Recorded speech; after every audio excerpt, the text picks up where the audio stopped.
growing up with financial situations, with breakups, having children. Like, I'm opinionated. Like, I have stories I want to share. I love that shit. I love it. My breakthrough moment is soon. Hi, my name is Tawanda and I'm the founder of 7th Century Music. So we've created this platform to give artists the opportunity to tell their stories and to share their stories with the audience, you, the listener. But we've also built another platform that's going to help the artists to distribute, market, and monetize their music using some of the software that we've created. But I'm going to tell you a little bit more about that as we go along in this video. So if you like this kind of content, then I encourage you to subscribe, like the video, and share with someone that you think would enjoy it as well. So without further ado, let's jump right in. Hey, and welcome to 7th Century Music. This is Tawanda, and I'm here with the lovely Remmie-Jeen. Hey. Hey, Remmie, how you doing? I'm doing good. How are you? I'm great, thanks. Nice to finally meet you in person. I know, crazy, right? It's nuts because I think I'll go into a little bit about how we actually met because it was kind of crazy. It's almost an accident in some sense. And I'd like to introduce you to Jaden as well. Jaden, yes, thank you. long-term friend of Remmie. That's right. Yeah. And you guys work in music together at some point, I believe, right? Yeah. Cool. So just to give the audience a little bit of a clue about how you guys sort of met and your journey in music. Can you give me an idea? Because I know, Remmie, you're born in Leeds. Right. But then you grew up in London. Yep. So can you give me like a background about what that was like, and how you found yourself in music? So yeah, I was born in Leeds. I've always kind of been in like the arts, music kind of like background. My mum and my dad are both dancers.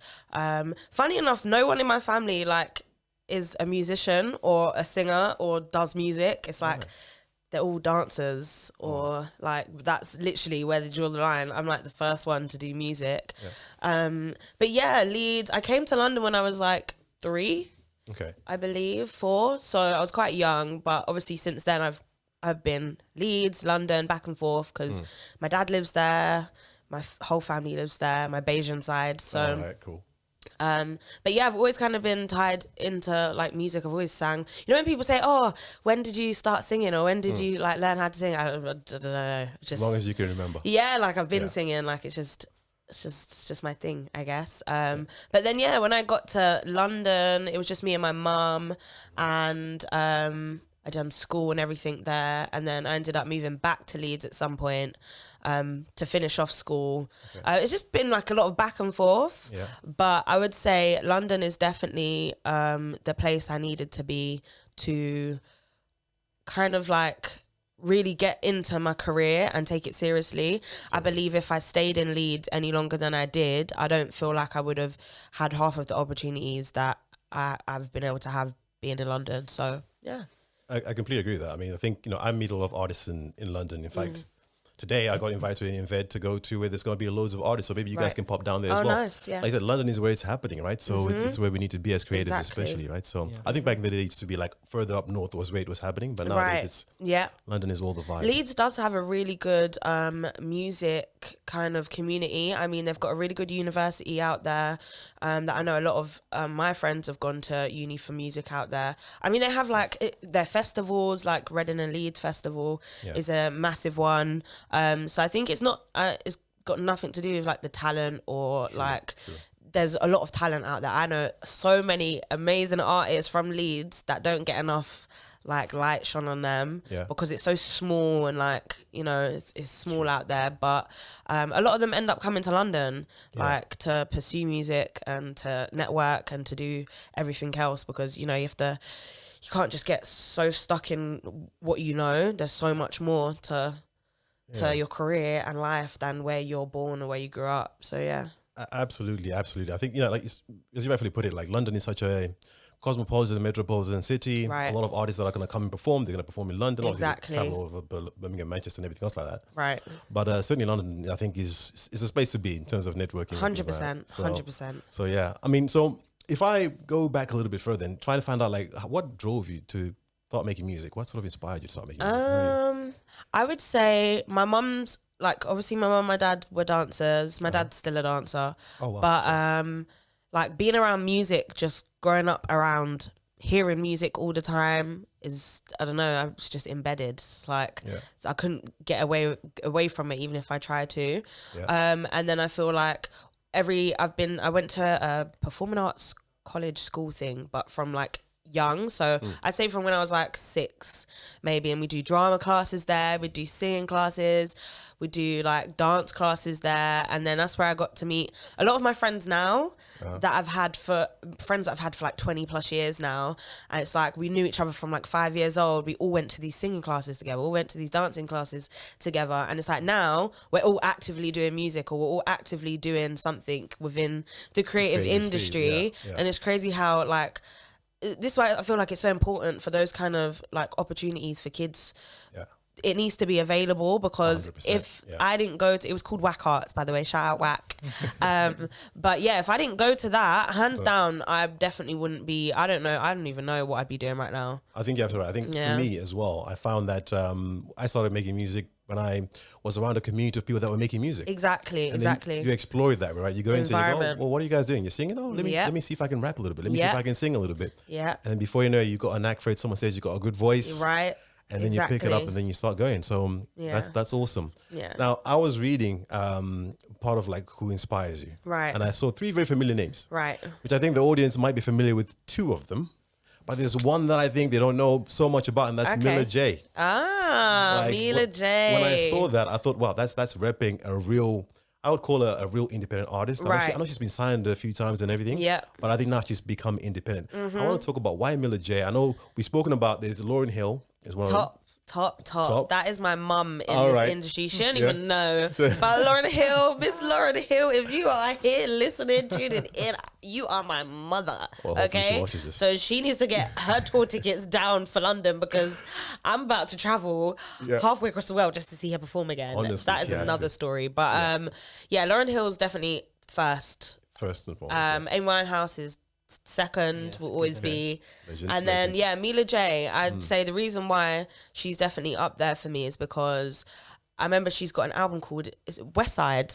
That album spoke volume, and I feel like, okay, there's a few reasons why, right? Okay, so you can tell by the way she writes, I feel like we're very similar. Like, she'll write about stuff that she's experiencing. Like, she didn't just write that song because she was in the studio and she was vibing. She wrote that song because she's speaking about herself. Do you get it? And a lot of the time, I don't feel like I've always been that way, but as I've grown, as I'm an adult, I feel like a lot of the music I write now is personal to me, regardless if it's in a humorous kind of sense, if it's in a like spicy, whether it's like emotional, whatever it is, I always like it to tie to me, because the reactions and the feedback I get from the music I put out since I've been doing that, like, is people are relating to stuff a lot more. It means a lot more to you, right? 100%. But it's like, we all live,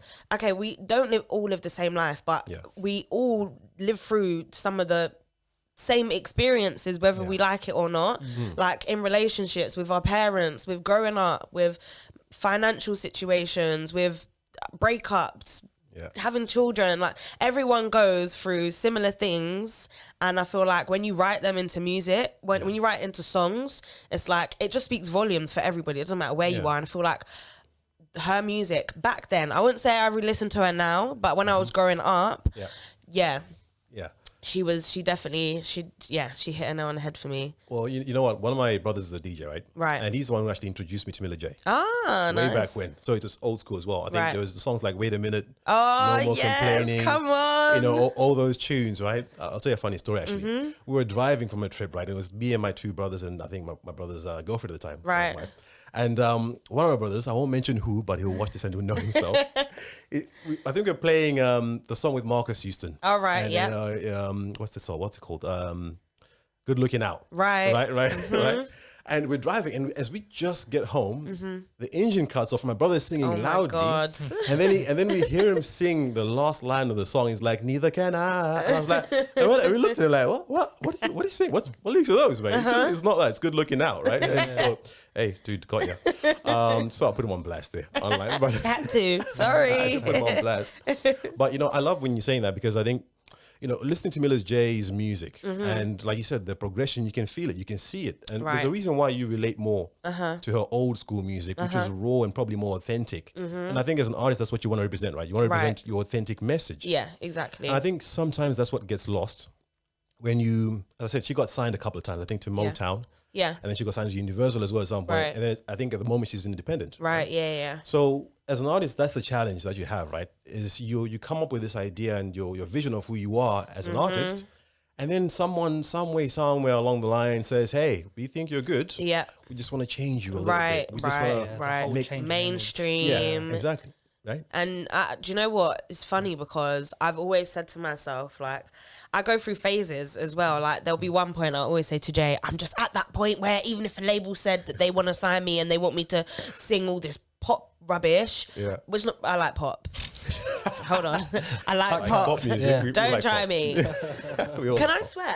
Yeah, of course. Oh, great, because I was trying to look for other words. It's an authentic podcast. But yeah, like, they want me to do some pop shit, and I'm like, I'll be like, yeah, because there's some points in my career where I feel more desperate than other times because, you know, you start thinking about, oh, okay, you know, music's not paying, and I need to pay bills, or me, I'm not getting the recognition I feel like I deserve to after 7 years. It's like, all right, cool. If a label was to come to me and want me to do some mainstream shit, I'm gonna be like, hell yeah. But then I have times where things are going really well for me, like now, and I'm like, no, I'm gonna stick to what I'm doing because at the end of the day, my supporters, like, they're messing with me because of the music I'm putting out now and of what I'm doing now and just me being myself. And I realize whenever I like shy away from that, it's like I don't enjoy it anymore. It's like it's not something. I don't feel like I'm being true to myself. So I feel like a lot of musicians can definitely relate with that. It's a cycle. You're always battling with, all right, cool, is this like career or is this like hobby? Like, you know, I think with like pop, like there's a great area with it. I mean, like, for example, if you've been in the industry for a while, or you're making music or whatever, and you've come up as like a hip hop artist, and all of a sudden you do this one pop song, your fans are going to be like, what's going on? Like, does it make sense? Why is he doing this now? Why is she doing this now? But like, obviously you have that side of it, but then you also have that level where it will meet another new generation of fans. Right. So it has its pros and cons. I think, you know, you're absolutely right, Jaden, because I remember listening to a John Mayer like interview ages ago. I love him as well, right? But I love his blues stuff more. And his inspiration is actually more blues and rock type of stuff. But when he started out, I think he did it's a song that he did, very famous song. Maybe it was on Continuum, and he mentions that in the interview that he hated the song. It was one of the biggest songs that he made, and he's like, I didn't like the song because it was so pop. It wasn't me. It wasn't true to my roots. But yet it made him known, right? But then that allowed him to catapulted him to becoming the famous star that he was. And then after doing all the famous stuff, the pop stuff, then he came back and he's like, I'm gonna do the blues, and he did a famous concert live in LA, and that's one of my most favorite like performances of his. I don't know if you've seen that. But if you haven't, check it out. I'll check it out. Oh, it's absolutely dope. He plays like a trio thing. Amazing. It's absolutely amazing. Crazy. Yeah. Jaden's definitely gonna, like, as soon as we leave here, he's gonna search that up. Trust me, you're gonna love it. Trust me. But you know, I want to talk about the fame, right? Because we talked about like what happens when, you know, sometimes you feel like you can be swayed, right? And I think going from Miller J, let's go to Amy Winehouse, right? And the fame monster, is it, you know, how this is a challenge with your personality, right? Some people can handle it, some people can't handle it. I talk to many artists and I'm like, yo, do you really know what it takes to be on the mainstream artist you're asked to be on interview, pop here, pop there, wear this, wear that. You don't sleep until you don't sleep in. I was with another artist, a very famous artist, a couple of weeks ago. And we just did an interview and she's like, I've only got 30 minutes. As soon as I'm done with this, I'm going on another interview. I'm on my Instagram live. Oh, I love it. And I'm like, wow. So you sound like you're made for it. I love it. And do you know what? Like, I always say to Jay, like, give me this lifestyle now. Like, I'm so, when the opportunity presents itself for me, which, you know, I'm praying, you know, my breakthrough moment is soon because, you know, as it should be. But, yeah, like, I'm character as well. Like, I have a personality and I feel like, all right. Personality Too much? for sure. Hey. Too much personality? Couple of Down, them. left, right, everything. James like, she got 6 personalities. Well, that's what we want. Talking about one. Yeah, man. But I'm like, because I'm a character as well. Like, I love acting. Like, I like dance. Like, I'm arts. It's like, cool, I like music and I like songwriting. But Remmie-Jeen is like, It's a person. Anyone that's watching this that knows a whole freaking Remmie-Jeen, okay?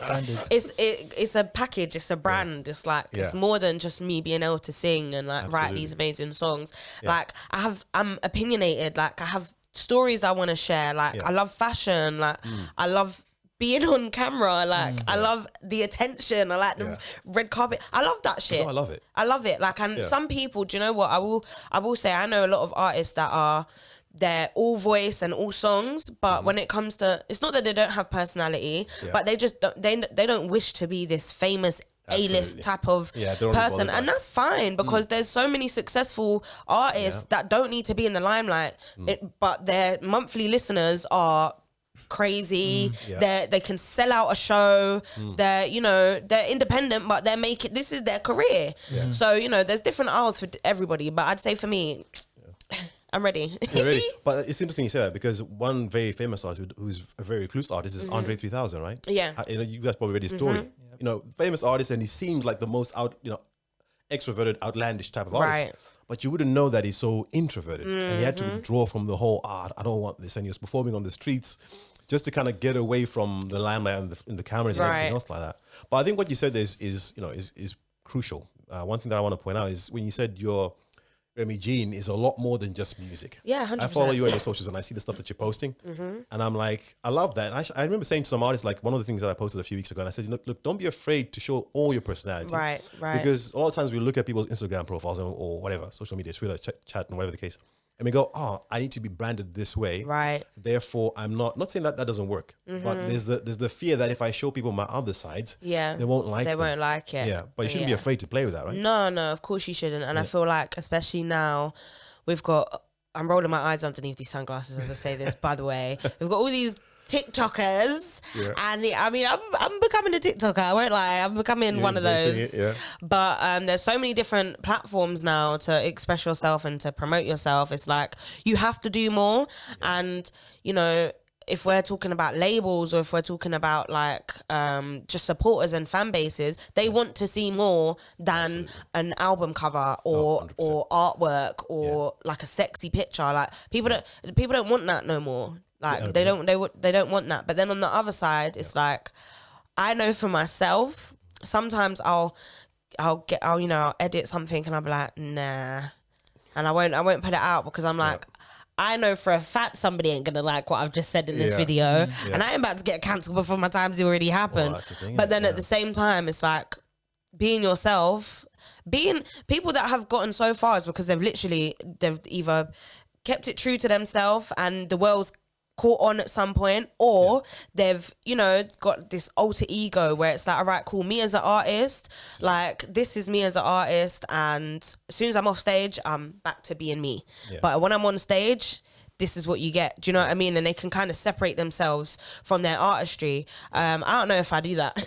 I feel like my number one thing is like, if you're not able to be yourself around people that I guess are working with you, or with like, I guess if you're with fans or your supporters, you have to be different. But in your circle, you know, the people that build you up when you have like, when you're writing songs or basically if you're doing anything creative, if you don't have that set ground where people are around you supporting you in terms of how you are naturally, and you don't have to alter your characteristics in any way, I think that's very important. No, 100%. You know? I agree. Totally. I definitely agree. Hey, so I hope you're enjoying this video, and if you do, then please click subscribe and give us a like to let us know that you like the contents of this particular interview as well. Now I'm going to tell you a little bit more about what 7th Century Music actually does. So we've created a platform that's going to help independent artists to learn how to distribute their music, to market their music, and to monetize their music using some of the software tools that we've created, right? So think about it as a streaming platform that allows you, the audience, to connect directly with the artists themselves. And how they do this is that you can go on the platform and listen to the artist's music without giving away any information at all.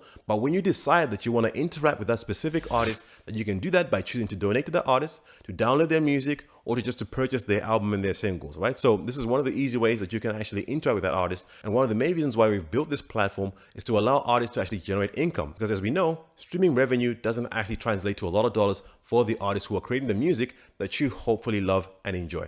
So if you are one of those people that really like to support artists, that support independent artists, and more importantly, want to see independent artists doing well in their life, then we hope that you'd like to support this platform. We hope that you'd like to support the artists on our platform as well. So I encourage you to click the link below, sign up as a listener or an artist, and help us to help the artists that mean so much more to you. And then we'll see you in our own community where we can chat to you more. I look forward to seeing you there. Let's get right back to it.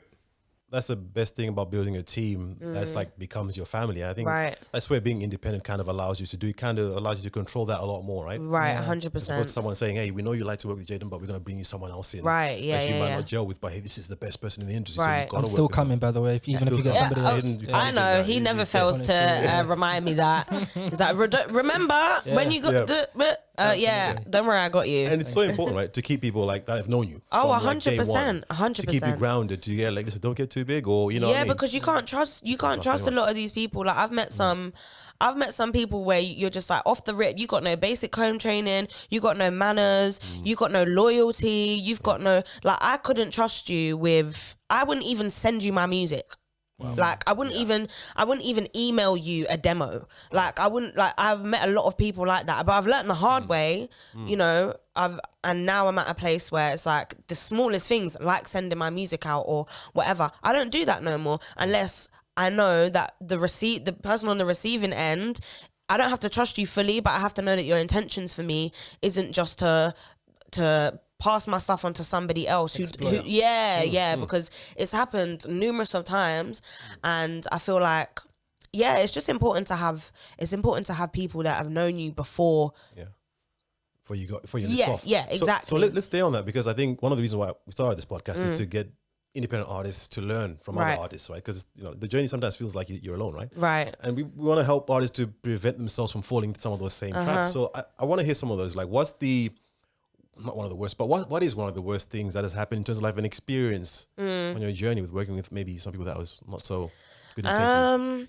I would say, without being too specific, because I know how people are, but I would say, let's just go on the topic of me sending music out, and then you can see that some ideas, it's happened a couple of times, it's happened a few times, where, you know, people will ask for demos or send me some stuff, Rems, like what you've been working on, send them a couple things, and then all of a sudden your artist has a project dropping and the names are sounding familiar, there's melodies that are sounding, or my you're singing my ad-libs, you know, little things that you pick up, and it's like, all right, cool. I could then go to you and say, yo, like, what's going on here? What's up? Like, what have you done? This, that, and the other. But then they're just going to come back and say, oh, no, that's not, this is original. This is, do you get it? Like, and, but it's like, people don't realize that, well, for me anyway, I know what I do. I'm original. Yeah, cool. I might have inspirations and I might have people that have inspired my tone, my voice, the way I write. But when I sing, you know it's me when I'm singing. Do you get it? Like, I'm not, you know, and when you hear something else, you're like, that sounds like you, or did you write that? Or did you, like, people will pick up on it. So and do you know what it is as well? It's like, for me, because right now I don't have management. I haven't had management in a long time. I do have people around me that I can trust that, like, you know, will always push what I'm trying to do, will always put me in rooms, will always, you know, back what I'm doing, and they believe in my craft. But then I feel like some people might be able to relate to this, but you want to try and keep your relationships good. Like, when you have a manager, right? Your manager's there to have conversations that the artist shouldn't have or doesn't need to have. And the manager's not going to worry about ruining relationships or coming across a certain way. Now, me, if you know Remmie-Jeen, I'm very cut to the chase, straightforward. And if that on the receiving end comes across offensive or rude, so be it. But then a lot of the times you can burn bridges, you can cut off opportunities, you can, you know, if people don't take, they got egos, like, right? yeah, Egos exactly. So when I noticed that was happening, when I was speaking my mind on certain things, like, let's say years ago, I was like, all right, cool. Until I have, like, you know, a management team and I have people around me that can have those conversations for me, until then, I'm just going to kind of, like, keep my mouth shut. And not keep my mouth shut where I'm allowing things to happen, but it's like, okay, cool, I'm just going to get what I need from you. And then when it's my turn, I don't want to hear nothing. Like, I don't want to hear, oh, Rems, can you, oh, Rem, nope. Nope, because it's my time now. Remember when you didn't even want to shout me out? Remember when you didn't want to put me on the credits? Remember when you didn't even say thank you? It's a shame, but you have to be like that in some ways. I have the same experience where, I meet a lot of artists and, we speak on a level, we meet each other and be like, you get some rapport with them and you think you got a relationship there, and then all of a sudden, things don't happen the way that you thought they were going to happen.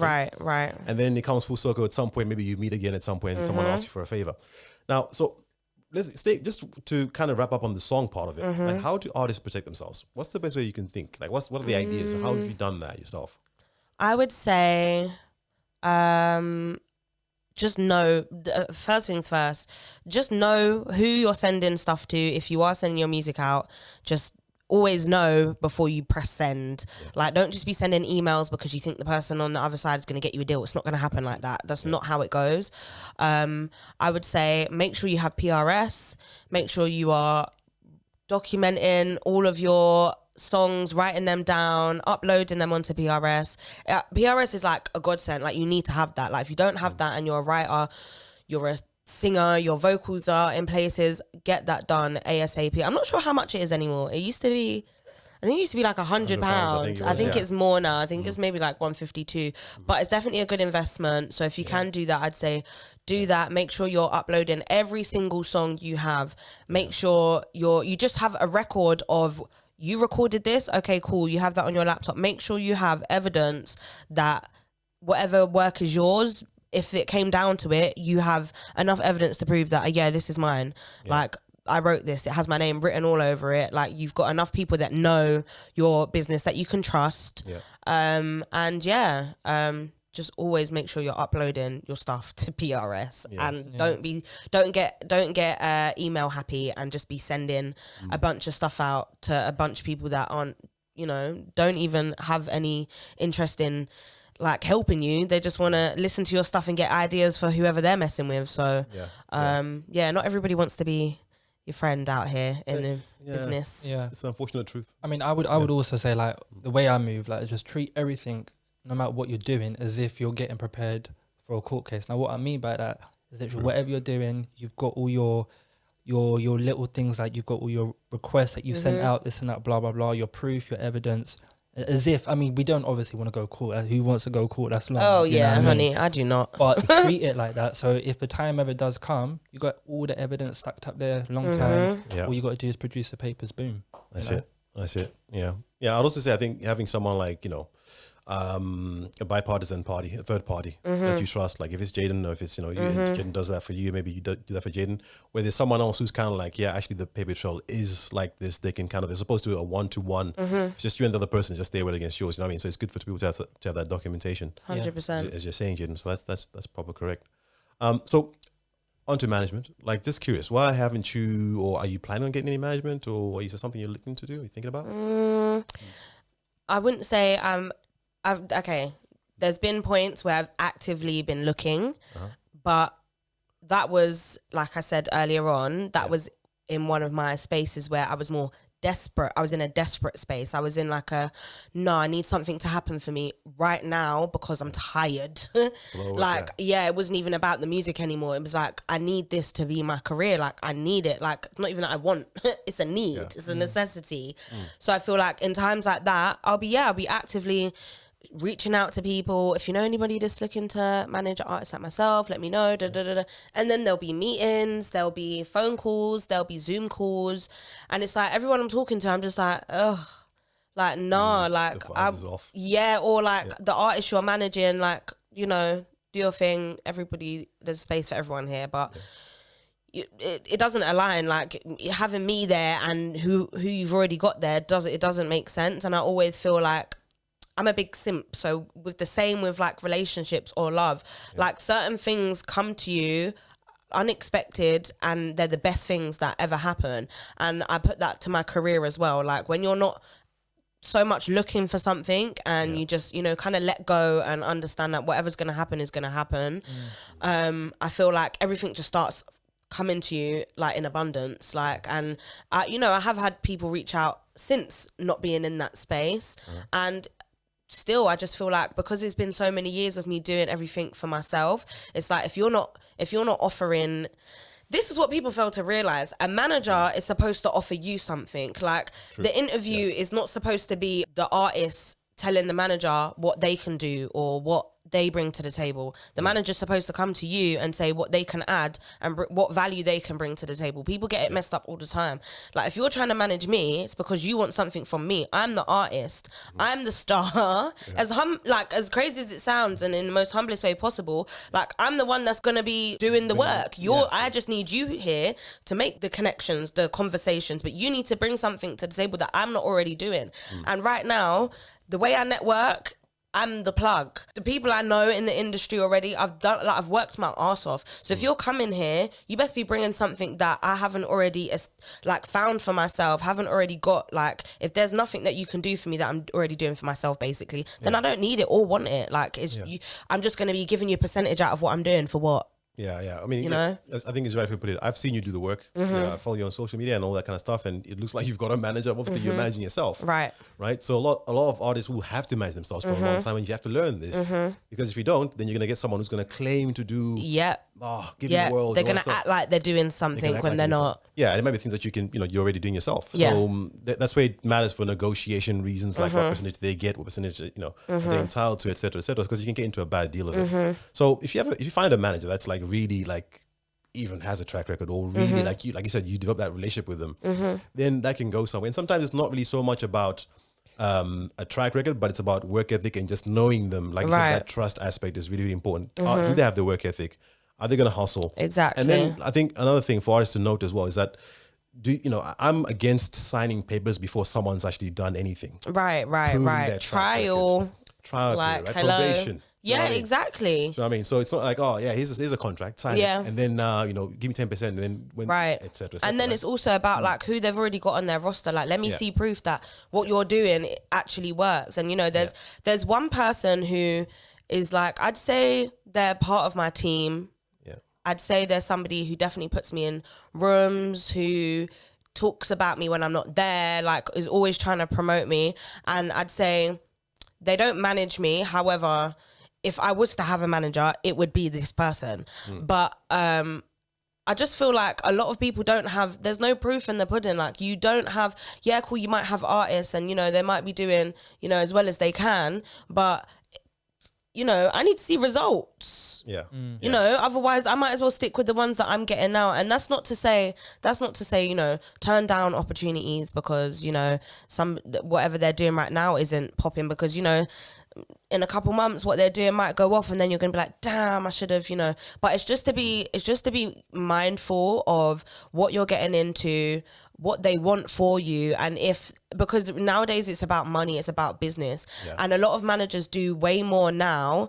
Like even my friend that I was just talking about, that he is a manager, he manages an artist, and like I feel like a lot of managers do more than a manager should do. Like a manager isn't supposed to financially invest into an artist. They're not supposed to go out of pocket for their artist. They're not supposed. There's a lot of things that they're not supposed to do. But nowadays, for some reason, they're investing and they're literally basically giving artists deals without the artist even realizing that. All right, cool, your manager's paid for studio time, that's coming back out of your streams, that's coming back out of your royalties. Your manager's paying for artworks, paying for a little music video, even if it's not a big one, like just to get a camera, just some photo shoots. Your manager's also got to pay whoever else that's working for them to help your social media, run your ads, all of this. Like it's bigger than management these days. Like a manager takes on so much more. So just make sure you know what you're getting into, or what, how much that person's going to be investing into you, because you're going to need to run that back. Nothing's free nowadays. Do you get it? Like everything has to come at a cost, unless you are, I know some situations where, people have grown up with their friends who, luckily, like Jay is in the photography, videography kind of media world now, as well as being an amazing artist and songwriter, and producer. The list goes on. But look at you love it. But like there's some people that I know that have grown and they have like a musical team around them already, like friends wise, and they know for a fact all it takes is one of us to blow, then the rest of us are good. But then there's some people who, like, you know, don't have that like environment around them, and it's like, okay, cool, you are going to need to get into something, however just know that it comes at a cost. You know, I love that, because for me, I would rather, and especially today because the social media, there's so many tools you can use to promote yourself, right? You know, I would rather artists follow the path of, let me develop my own team, right? And we all exchange value, like you do. Jay, you know, Jay knows that obviously your songwriting style and etc. He knows what kind of music you like to produce. Let's put out a few mixtapes. Let's see how they do on Spotify. Let's build some leverage. And then when someone comes to the deal, you know, Jay's coming along because I've got a songwriter. I don't need you to bring someone else in. The opportunities are endless for the group of people you have around you. And I always, you know, like use Jaden as an example. Won't say too much, but. You know, sorry. But like, I feel like even where Jay's at now, he's 100% just working on his creative career. And I feel like, you know, sometimes, you know, life doesn't allow us to do that because, you know, we have responsibilities, we have priorities that come above our, you know, our loves and our wants. But I feel like if you can get the people around you to be level-headed in terms of like what you want, okay, we all want to go in the same similar kind of direction, we're all putting in X amount of work, all right, cool. Imagine like me doing, well, for a long time I felt like I was doing that by myself, and I feel like I was telling my friends, all right, cool, this is here, go to this. I was that person in my group. It feels very nice these last couple weeks, Jay, where Jay's been like on his shit, like he's been like fully on, and I know it's hard and I know it's not easy, but I'd say it's nice to have that, like, someone thinking on the same, because I feel like a lot of the time I feel like I'm that person in my group. I'm the one that gives the advice. I'm the one that gives the opportunities. I'm the one that says, come here, there's this for you, there's da-da-da-da-da-da. So it's nice now to have somebody that can, like, you know, reciprocate it, and I'm like, all right, cool, we both got shit to offer each other, we can both like go. And that's not saying, I wasn't talking about Jane, by the way, I've got many friends that applies to, but it's just nice to have, like, be around people who are on the same level as you in terms of what they want for their career, because one is good, two even better, a team amazing. So you know, you know what, I think that's spot on, because, you know, I have a team, and, you know, like, I'm always surprised on a Sunday or on a Saturday when I'm doing something else, like recording a podcast, and someone from my web dev team is like, yo, we just need to do this. Can we go ahead with this? And they're like, oh, that's excellent. You guys are sorting it out while I'm not there. And, and that's what you want. But a lot of that comes from you doing a lot of the work up front. I think you're always going to attract all kinds of people, right? You're going to attract people who are just there to hang on for dear life and just kind of do nothing. You're right, just like dragging you down, basically. They're not offering you much value. Pretending to do some work maybe, or pretending to be offering you value, but they're not really. So you need to have that kind of, obviously you're putting in work, you're attracting a lot of people, but then you also need to know who to say no to as well, and go, cool, arm's length. Not saying that you're, you know, they're terrible people, but you're saying at this particular time, it doesn't feel like I love this topic, boy. Oh my goodness. Expound on it. It's just so, I feel like this last 2 years, I made decisions to, you know, there's a lot of people that I love dearly, like close to my heart, like no matter the bad times, no matter the hiccups or whatever, I'll always hold them close to my heart. But there became a point where the level of self-love that I found was on, like, such a scale that I didn't even know it was possible, where it was like, all right, cool, me even being around you right now is a what's the word, guys? Come on. Is it a distraction? It's a Jay, give me something, Jay. Come on. I don't know what you're saying. Trying to find the word. All right, cool. Let's move on. It's like, you're not doing me any justice by being around me. Like, you're not bringing any value to my life. There's literally just drama. Right. And other than that, you've got nothing to offer. And I feel like in friendships, like, as much as I don't want to make, like, friendships and relationships sounds like a business deal, but at the end of the day, like, if you can't offer me anything, or if you're not bringing anything to the table as a friend, or as, you know, you're not helping me grow. And I was even saying to Jaden the other day, I literally had not one person I would be the person to tell everyone, oh, stop drinking, like, maybe we should stop going out, maybe we should not spend so much money, maybe we should do this. I was always that person. And like, no, when it's time to put Remy in check, it was silence. It was like echoes. It was birds chirping. Do you know what I mean? And that's when I really had to sit and deep. All right, cool. This ain't it. This isn't it. And I feel like, not that they were holding me back, but I was definitely holding myself back, because all I had to do was say, do you know what? I love you. I will see you around. And, you know, when I get to that point, I'm going to pull you up. But for now, I got to go. And then from then, my circle became very small. It literally consists of about 3 people, if we're talking like my close people. And we all have a mutual understanding that, all right, cool, there are going to be times where I'm not here. I'm out of the UK and I might be for a minute, or there might be times where, you know, I got to do things and you can't come. And that's not to say that you don't deserve to be in this room. I need to do some things you got to turn up to by yourself, which I think is another important thing. Like, don't always think that, you know, oh, you got an opportunity to do this. You don't need to bring your friends everywhere. Do you know what I mean? Some of your blessings are for you. They're not for you to share immediately. So yeah, I definitely had to, you know, I had to distance myself from a few distractions. You know, I completely agree with that. I mean, I think if you've ever listened to anyone that's become successful, they've always said, you know what, I got to a point in my life where I had to decide that I had to get serious with what I wanted for my life. And I had to say to my friends and my family, look, I love y'all, but, you know, I'm now taking this different direction, and what you guys are doing doesn't necessarily serve me. Right. Yeah. No, I'll be honest with you. Like, I'm at that stage where I don't tolerate anything that takes even the slightest bit of attention from me. Yeah. Come on now. So if you message me, right, and I feel that you are distracting me, or whatever you're talking about is of like no consequence to what we're trying to do here, I'm just like, why are we doing this, dude? Like, you know, I'll just not engage with that. You know, so I think it's important to set those boundaries and not feel like you're beholden to people who you've come up with, right? Because you're now at a different stage, or you're now moving on to a certain stage. It's hard for them to take, because I've been in that position as well myself, where I'm watching someone who I've worked with, and I'm like, oh, they are moving up to a different level, and it's hard for me to say, oh, I need to let them go and not hold any sort of ill will towards them. It's hard, and the people that you're gonna leave behind are gonna feel that way. Yeah. So I get it from both angles, but you can't let it stop you from moving on. Sure. Right? And what I was going to say to add to it, you've got that you said, and then also, no matter if it's working relationships or love relationships or whatever, don't ignore the red flags. We always do that. Oh boy, man, they're just going through something. Never mind. Oh, don't ignore it. If you see that one red flag, it's I got a dip. Got a dip. You know.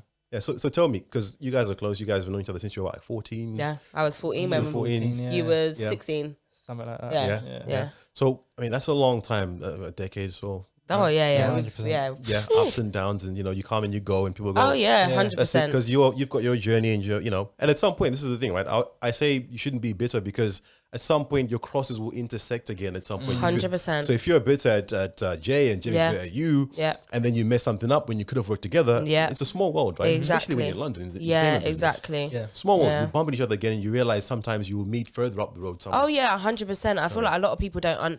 A lot of people on the emotional intelligence nowadays is like minimum, and I feel like a lot of people don't understand that. Okay, cool, I need to go. If you like, even down to a lot of my family members, and sorry, but like a lot of people don't realize I need to. If you want me to, like, if you think I'm the only singer in the family, if you think I'm the only musician that's actually, I'm busting my ass to make this shit work, let me go do what I need to do, and then I'm gonna come back when, you know, I've got something to bring back. Because until then it's, oh, you haven't come back to Leeds, you haven't seen, you haven't you know, and I'm like, do you know what, I love you so much, but right now, like, you can't please everybody. You can't, you know, people feel so entitled to your time and how you do things and how your journey goes. It's like, that's not what I have planned. Do you know what I mean? And you might not be in this part of my journey.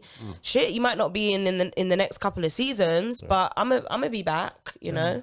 And I think what people don't know sometimes is that when you're trying to become successful, oftentimes, yes, a huge part of it is selfish. I want to do this for myself. Right. But also another big, huge part is I want to become successful so that when I do become successful, I can give my family all these things. Right. And that's like the main factor. 100%, right? Yeah. You want to allow people to come around you and you know, enjoy the things that you're enjoying without any bitterness to it. So let's talk about going. LA. America. What inspired that trip? What happened there? What was that about? What was that like? So that's going back to when I was saying how 2 years ago I had like that kind of realization that, all right, cool, this is time. It's time. Like, I don't know what it was. I don't know what. I think I got out of a relationship that was just not good, and there was just lack of a lot. And I feel like when I came out of that, something just hit me, and I was like, all right, cool, it's go time. Like, I need to get to LA, first of all, because I'd been networking for the past like years straight. But when I mean years straight, I mean, I was out at every event, every party. I know it wasn't to get drunk or to have I had a good time, period. But I was there, and I was in everyone's face. I was in the pictures. I wasn't taking them. I was really putting myself out there. I was messaging every and anybody on Instagram. I didn't care how it came across. I didn't care. Like, you know, you have to be that person at some point in your career that, you know, you might have to ask for things or favors, and don't feel bad for those things, because, you know, closed mouths don't get fed. Absolutely. And I really just pushed myself, and the connects that I was able to get just from going to parties that I would never go to again, or like events, or like buying tickets to this concert because I know somebody that works with the sound engineer, and that's backstage. So that means if I go say hello backstage, that means I can 9 times out of 10 go see the artist who's. Do you get it? Just talking to as many people as I did, and now some of the people that I'm friends with in the industry, like even over LA, like I hold them very close to my heart. Like, they're my good peoples. Like, and so I manifested it though. I really did. I done some scripting.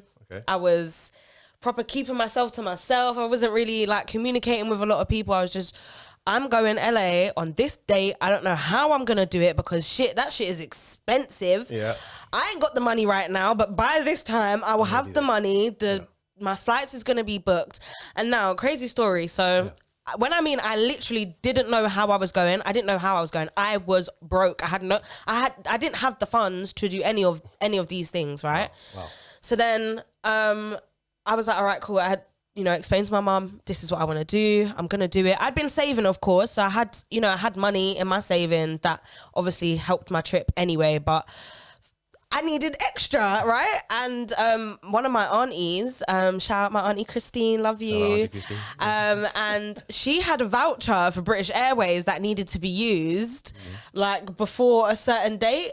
And like, I'd been looking at British Airways. Like, I'm not trying to fly with anyone else. I'll be so honest with you. It's either British Airways or Virgin. Other than that, forget it. Okay.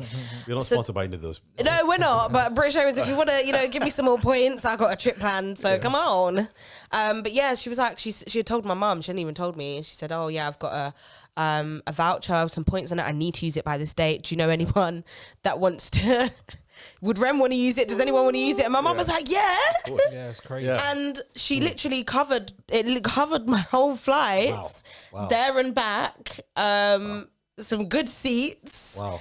And some really good seats on the plane. Really good seats. You know, I love that. I want to go into the spiritual side of things, because I think a lot of people, I mean, personally, I heard a saying that millionaires don't believe in astrology, right? But billionaires do, right? And that's the mindset that you can make a lot of money, like using your logic and all these kind of things. But if you want things that are way above your thinking, and way beyond even what you can physically see, sometimes, you have to believe in the unseen. Oh, 100%. And I feel like I mastered it in that time frame that I was on about.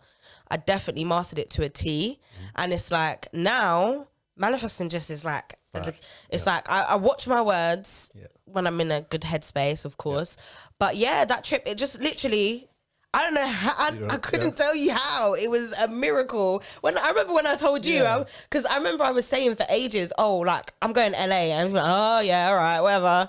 And I'm like, no, I'm going to LA. And he was like, what do you mean? When are you leaving? I was like, oh, I'm leaving this date and I'm not coming back until this date. And I was literally out there for nearly 2 months. Wow. And it was my first trip, like, by myself. Wow. I stayed in this gorgeous Airbnb. And I was just there. I was just like, do you know what? These next 2 months, I've been going gym every day. I've been networking for a whole year. Let me go and now put everything that I've learned and, you know, my new mentality, my new way of thinking, let me go and put it into practice out here. Yeah. within the first week, I was like, yeah, I'm moving here. I need to move here. Like, this is where I need to be for at least 2 years. Like, I don't even know why I came back. Guys, I don't know why I'm in London. Hey, you came back to have this interview. That's Well, why you yeah, came back. exactly. I would have came back either way. But yeah, no, I was out there, and then Listen, it was just amazing. you set the intention, and then you acted in faith, and then you just said, listen, bring it, universe, God, whatever. Yeah, Just bring it. I'm ready to receive, right? Yeah.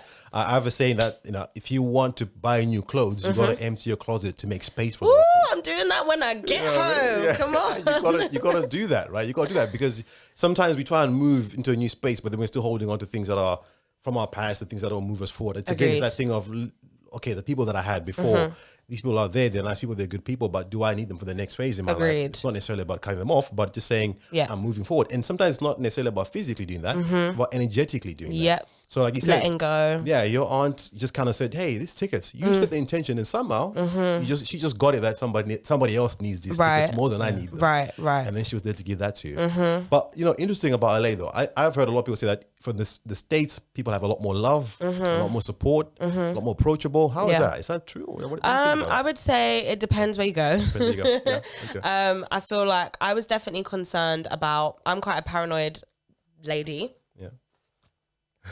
And one of my main things was to make sure that I had a male, like a grown man, a grown woman, black, Yeah. that lived near enough, if anything, if I needed anybody, because it's a long way away from home. Yeah. And, the stuff we hear down here in America isn't always great. Yeah. But when I did get there, I'd say like after a week, people were, I'd say, I don't know if friendly is the word, but more direct. Right. So it's like people will speak to you like, okay, it's funny. Me and my cousin that lives out in America, she sent me a TikTok the other day, and it was basically comparing somebody who works on a till or at a bar in the UK and somebody in LA. And the difference was huge. Massive, and it was like down here the woman was kind of shut off, like, yeah, what can I get you? And then in LA it was like, hello, how are you doing today, what can I get you? And it's true that, but it's, they're much more like, you could say friendly, but I don't know if it's, oh, I'm genuinely just a friendly person, or they're just more direct, they're more like open, they're more like verbal and like outgoing out there. So yeah, I don't know if it's the sun or I don't know. There's a lot to do with that. I don't know what it is. Yeah. So it's interesting culturally. They're very interesting. I found that even when I was online, in spaces to American people, man, they're so supportive. Yeah. Oh, 100%. I was like, this is a completely different vibe. But do you think that's more down to? I always think that's more down to just strangers, because I know a lot of people, like even not anywhere that I don't know, but they go so hard for me. Like some of my supporters, like, I don't even know they'd be posting my stuff on their story. They don't even be tagging me. Like, or they'll send me a screenshot of like them playing my song like on repeat all night, so that my streams like will go up on Spotify. They were like, oh, I left it because but I didn't ask you to do that. But it's just, I feel like it's people that know you have some sort of attachment to you and always have an opinion, good or bad. And I feel like people that, I don't know, just strangers that don't know you from, anywhere. I don't know. It's like a, I think they're not tainted by versions of you that they think they know. Yeah, exactly. They see you as this representation of this person who brings joy to their life, and they just love your music. That's it. There's no judgment around that. It's just, I love your music and I want to share it with the world. 100%. So I think, sorry to go. No, I think in regards to anything, strangers will support you more than people that you think would support you. So for example, 100%. You've grown up with these people, or you have these people around you again that have been there from day one. Most of them, compared to strangers, they're not going to be supporting the music as much as the strangers do. So that's why, like, no matter if, for example, if I put out a song and I get some feedback from somebody that I don't know, I hold more value to that compared to somebody that I do know, because obviously it's unbiased, right? You see what I'm saying? So, and I'm like, well, especially when they give me feedback as well, I'm like, you know what? Yeah, and also, do you know one thing that I was saying at my last show? It was amazing, but it was like, me and my mum always say to each other, like, sometimes I get really disappointed by some of my people that don't show up for me when I'm asking, because I don't ever ask. So it's like when I am asking, it's because I genuinely want you there. Yeah. But then I was like, we was kind of sitting down. We was like, okay, but the people that I know, like my close people, they're not the people that I need to be trying to impress anymore. Like I've already like a got handful you. of them, You right? already know what I do. You already Yeah. know Remmie-Jeen. It's about recouping a new like fan Enlarging base this and family, basically. exactly, like Yeah. exposure. So now when I go into things like a show or like putting out music or whatever, my mindset's more like, all right, cool, I don't really care if you hear it, because you already know what I do. Do you get it? Now I'm looking for like everybody that hasn't heard about me, 100%, and that's where my energy's going now. So yeah. And I think that's a good point to just kind of segue into what you're doing next, because I think that's so true. Before, people look at, like you said, your own family members, I always have a funny joke where I say, well, even if you guys buy my music anyway, it's only like $10 because there's only like 5 of you. Yeah, exactly. So yeah. I need God, like it's insane. A family of thousands. That's what we need, right? So your latest song, right? What's happening next with Remmie-Jeen? I know you got a new song coming out soon. I do. My new song "Introvert" is going to be out soon. I will be sharing a date soon, not today, but I love this song because, like we were saying earlier, a lot of the music that I write now is like 9 times out of 10 it's either my story or I'm telling one of my friends' story. Like they got a breakup and there's nothing really going on in my life, so I'm right about you. Tap in. I'm right about you because it's kind of boring around here right now. But this one, Introvert, I love it. I love the beat. I love my melodies on it. It's been a while since I think I've put out a song that I genuinely want to listen to all the time. Like, of course, I love my music, but sometimes when you listen to a song so many times, it's like, by the time I've sat there and listened to it get mixed, by the time I've recorded it, by the time I've played it to everyone just to get second opinions and I'm like, all right, okay, let me just let them enjoy it now. And, there'll be times I'll run my stuff back, but I feel like now I'm at a place, the music I'm recording now compared to the music I was recording before, it's like music I want to hear a whole album of. Like, if this was another artist, shit, like I'm paying for that. I'm downloading it on every streaming app. I want a video for it. Like, do you get it? Like, I'm proud of the music that I'm making now, but I don't know if that's because I'm in a different space. I don't know if that's because of, traveling and getting inspired by, different sounds. But I'm really excited. Head over to my TikTok if you haven't already. There's a little snippet on there. I've heard it, by the way, so if you want to check it out, then absolutely follow Remmie. Just so we're on the subject, but where do we find you? So I'm literally on majority of social media apps, Instagram, Snapchat, Twitter, YouTube. I started a YouTube channel as well. It's Remmie-Jeen, REMMIE-JEEN, and literally on everything, Spotify, Apple Music. Just go get it. I'd say I'm mainly on like Instagram and Snapchat daily, and then YouTube. I've just started vlogging because, like I said, like I'm a character, like I've got personality, and sometimes when I'm not making music, I'm like, I had a really good day today, like, and I'm funny as hell, like shit. I made myself laugh. She has her funny moments. All right, because I could today. How many times have I made you laugh since the morning? I mean, again, funny moments. Oh my god, give me my flowers. Stick it to your story, Yeah, no, but I definitely I enjoy like just being in front of a camera. Like I just enjoy being myself, but like I know that my friends love me, okay? And I know why they love me, okay? Because I'm just Remmie-Jeen. So I feel like sharing it, and it's been going quite well. Small progress, but it's been going well. Like people are liking it, subscribers are coming in. Definitely go check me out. Well, Remmie, I can tell you've definitely been made for the spotlight and the camera. I've loved having you. You've made this conversation so easy. Like an hour is up and I felt like it's like half an hour. I know, it feels like it's been like 20 minutes. Yeah. So thank you so much, Remmie. Thanks for having me. I've loved it. I'm going to follow you. Obviously, I'm going to put links all over here so that people can follow you wherever you are and find you there. And thanks very much, Jay, for showing up as well and just giving us some insight into Remmie and telling us all about your supportive journey. So keep supporting her, man. Yeah. Love it. Absolutely love it. So guys, thank you so much for joining us. Follow Remmie at the links down below and look forward to her new music coming soon. So definitely check out all the stuff. Remmie, thanks again. And Jay, thank you so much, guys. You're welcome. Bye. Take care, guys. I'll see you again for the next episode. Bye-bye. Bye-bye. Lovely. Thank you, guys. That went quick, so isn't much. it? It's a good conversation as well. I love that. Yeah, good conversation. Thank you so much for tuning in and for sticking around right to the end. I really appreciate you guys' company. I really appreciate you guys tuning in and watching this video. Now, if you like this video, if you like this style of video and this kind of content, then I encourage you to please subscribe and also share it with someone that you think would enjoy this kind of content as well. Love you as always. Take care. Bye-bye.